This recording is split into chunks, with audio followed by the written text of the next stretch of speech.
ആരോഗ്യത്തോടെ ഇരിക്കാം. മികച്ച പരിചരണം ഞങ്ങളുടെ ഉറപ്പ്. Shoranur medical trust, Shoranur. പട്ടാമ്പിയിൽ വിദ്യാർത്ഥികളുമായി സംവദിച്ച ഉന്നത വിദ്യാഭ്യാസ വകുപ്പ് മന്ത്രി ആർ ബിന്ദു. പട്ടാമ്പി രാജപ്രസ്ഥം ഓഡിറ്റോറിയത്തിലാണ് സ്റ്റുഡന്റ് സമ്മിറ്റ് സംഘടിപ്പിച്ചത്. അറിവുകളുടെ ഉദ്ഘാടകരമായി വിദ്യാർത്ഥികളും സർവകലാശാലകളും മാറണമെന്ന് മന്ത്രി അഭിപ്രായപ്പെട്ടു.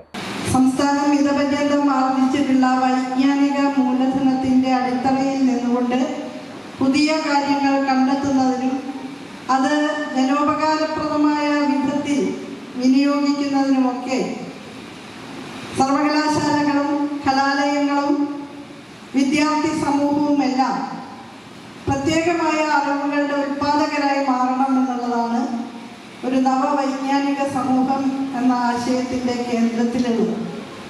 സാമൂഹ്യ പ്രതിബദ്ധതയുള്ള അറിവന്വേഷണങ്ങളിലേക്ക് വിദ്യാർത്ഥികൾ എത്തണമെന്നും മന്ത്രി പറഞ്ഞു. മനുഷ്യജീവിതവുമായി ബന്ധപ്പെട്ട വ്യത്യസ്ത മേഖലകളിൽ നിലനിൽക്കുന്ന പ്രശ്നങ്ങൾക്ക് പരിഹാരം നിർദ്ദേശിക്കാൻ കഴിയുന്ന വിധത്തിൽ ഭാവനാത്മകമായിട്ടുള്ള ഗവേഷണ പ്രവർത്തനങ്ങളിലേക്കൊക്കെ പോകാൻ കഴിയുന്ന വിധത്തിൽ സാമൂഹ്യ പ്രതിബദ്ധതയുള്ള അറിവന്വേഷണങ്ങളിലേക്ക് നമ്മുടെ വിദ്യാർത്ഥികളെ പ്രചോദിപ്പിക്കുക എന്നുള്ളത് ഈ ലക്ഷ്യത്തിൻ്റെ ഭാഗമായിട്ടുള്ള ഒരു അജണ്ടയാണ്.